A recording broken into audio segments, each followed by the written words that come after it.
Bianca, bonjour.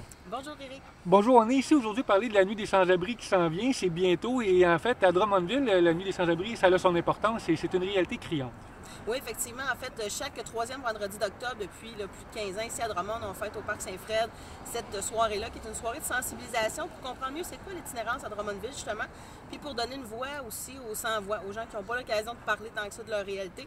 Fait qu'essentiellement, c'est ça le plan de la soirée, là, de 6h à 11h environ, là, au Parc Saint-Fred.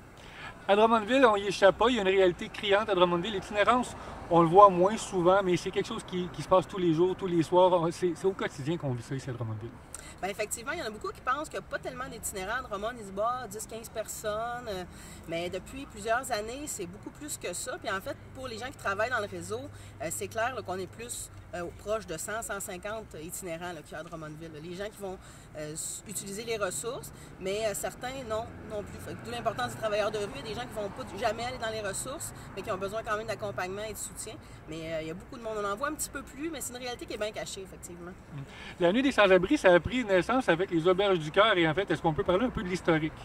Oui, en fait, ça a commencé en 1989. Le premier événement s'appelait la Nuit des Jeunes Sans-Abri. C'était à Montréal. Puis c'était un événement réseau pour toutes les Auberges du Cœur.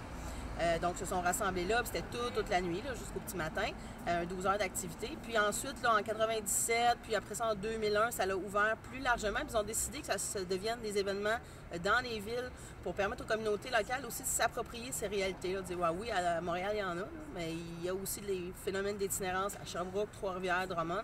Fait que ça s'est vraiment ouvert depuis ce temps-là, depuis 2001, que c'est répandu dans 21 municipalités. À Drummondville, c'est des hommes et des femmes aussi qu'on rencontre en situation d'itinérance. Ben oui, on pense souvent aussi que c'est plus des hommes. C'est peut-être ceux qu'on va voir au petit matin aussi qui se promènent des fois là, en vélo ou en tout cas en recherche de toutes sortes de choses, mais il y a de plus en plus de femmes aussi et même malheureusement parfois des familles. Hein. On le sait avec la réalité des logements qui sont super chers partout, mais à Drummond aussi, là, ben, ça crée des difficultés. Quelqu'un qui se sépare, un logement avec ta famille, c'est 1200 $. Quand tu n'as pas un revenu super élevé, c'est pas évident. Fait que de plus en plus de besoins là, dont on entend parler au niveau des ressources, là, je pense au comptoir, à tabler, tout ça. Il y a beaucoup plus de demandes là, que ce qu'on pourrait s'attendre. Donc, en fait, et on va rappeler aux gens l'importance et en fait, qu'est-ce qui se passe avec la Nuit des Sans-Abri? C'est quoi l'objectif visé? L'objectif, c'est vraiment de se sensibiliser. Fait que tout au long de la soirée, il va y avoir des prises de parole, il va y avoir aussi des spectacles. C'est aussi l'idée de fraterniser ensemble puis de mélanger les gens de différents horizons. Parce que des fois, on peut avoir un préjugé, justement, on va dire « Ah, les sans-abri, c'est ça » ou « Ah, les jeunes marginaux, c'est ça ». Puis dans le fond, on n'en connaît pas personne pour vrai. Fait que venir en rencontrer, jaser avec eux aussi, puis dire, ben, coudonc, cette personne-là, elle peut m'apprendre de quoi? Là, son passage de vie, souvent pas mal plus rough que le tien puis le mien. Fait que ça nous donne de la sagesse qu'on peut entendre.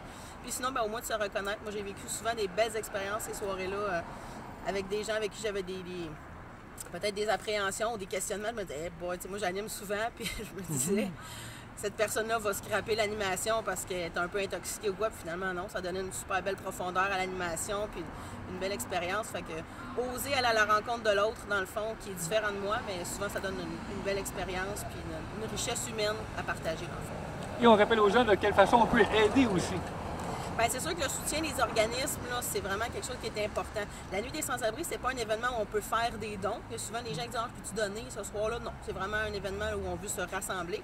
Mais vous avez le droit d'accompagner les organismes, par exemple, faire des dons aux organismes qui sont principalement en lien avec l'itinérance, la Piole, Habitation, l'Ensoleillement, la Tablée populaire, le comptoir alimentaire et le carrefour d'entraide de Drummond. Donc ça, c'est les 6 là, qui portent surtout le volet d'itinérance. N'hésitez pas à les aider là, financièrement ou autrement. On est dans les moyens qu'on peut, c'est souvent ce qu'on dit. On rappelle la date? Le 21 octobre, à partir de 6h au Parc Saint-Frédéric. Excellent. C'est une invitation. On invite les gens à venir à la rencontre des jeunes en situation d'itinérance, puis en même temps, bien, se renseigner, voir le vrai visage. Et voilà, merci beaucoup Eric.